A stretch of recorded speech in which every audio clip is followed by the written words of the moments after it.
ఏది అయినా ట్రై చెయ్యి ఆచి చికెన్ మసాలా. ఆచి chicken masala. Ram Charan, NTR, Allu Arjun future lineup ఇండస్ట్రీలో హాట్ టాపిక్ గా మారింది. ఇప్పుడు ఒక్కొక్కరు 2-3 సినిమాల్ని ఆల్రెడీ లైన్లో పెట్టారు. మరోవైపు హిందీ నుంచి ఒకరిద్దరు దర్శకులు టాలీవుడ్ వైపు అడుగులేస్తున్నారు. ఒకవైపు త్రివిక్రమ్, మరోవైపు లోకేష్ కనగరాజ్, ఇంకోవైపు సంజయ్ లీలా బన్సాలి. ఈ దర్శకుల మధ్య స్టార్స్ నలిగిపోతున్నారు. మరి ఈ ముచ్చట్లేంటో చూద్దామా?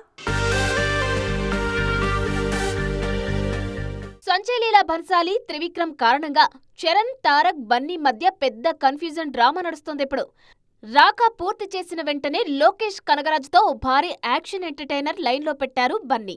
ఈ పాన్ ఇండియా ప్రాజెక్టు ఫిక్స్ కావడంతో త్రివిక్రమ్ గాడ్ ఆఫ్ వార్ నుంచి బన్నీ బయటికొచ్చినట్లే తెలుస్తోంది. ఇందులో తారక్ దాదాపు ఖాయమైపోయినట్లే. అంతా బానే ఉన్నా అసలైన సస్పెన్స్ అంతా బాలీవుడ్ దర్శకుడు సంజయ్ లీలా బన్సాలి నెక్స్ట్ ప్రాజెక్టు చుట్టూనే తిరుగుతుంది. ఈ ముగ్గురు బన్సాలి నెక్స్ట్ లిస్టులో ఉన్నారు.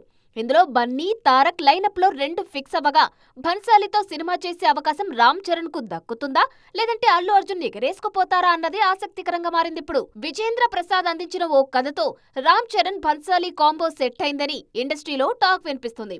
అయితే దీనికి పోటీగా బన్నీ ముంబైలో బన్సాలిని ఈ మధ్య కలవడం చూస్తుంటే ఈ ప్రాజెక్టు కోసం ఇద్దరు హీరోల మధ్య గట్టి పోటీ నడుస్తుందా అనే అనుమానాలు వస్తున్నాయి. మరోవైపు తారక్ పేరు కూడా బన్సాలి లిస్టులో ఉంది. ప్రస్తుతానికి బన్సాలి రణబీర్ కపూర్ హీరోగా తెరకెక్కిస్తున్న లవ్ అండ్ వార్ సినిమా పనుల్లో బిజీగా ఉండడంతో ఈ మెగా సస్పెన్స్ కు ఇప్పట్లో తెరపడేలా లేదు. ముందు ఆ హిందీ ప్రాజెక్టు కంప్లీట్ అయ్యాకే టాలీవుడ్ స్టార్స్ తో బన్సాలి అస్సలు గేమ్ స్టార్ట్ కానుంది. ఈలోపు చరణ్ కూడా సుకుమార్ సినిమాను పూర్తి చేయాలని చూస్తున్నారు. చూడాలిక ఏం జరగబోతోందో.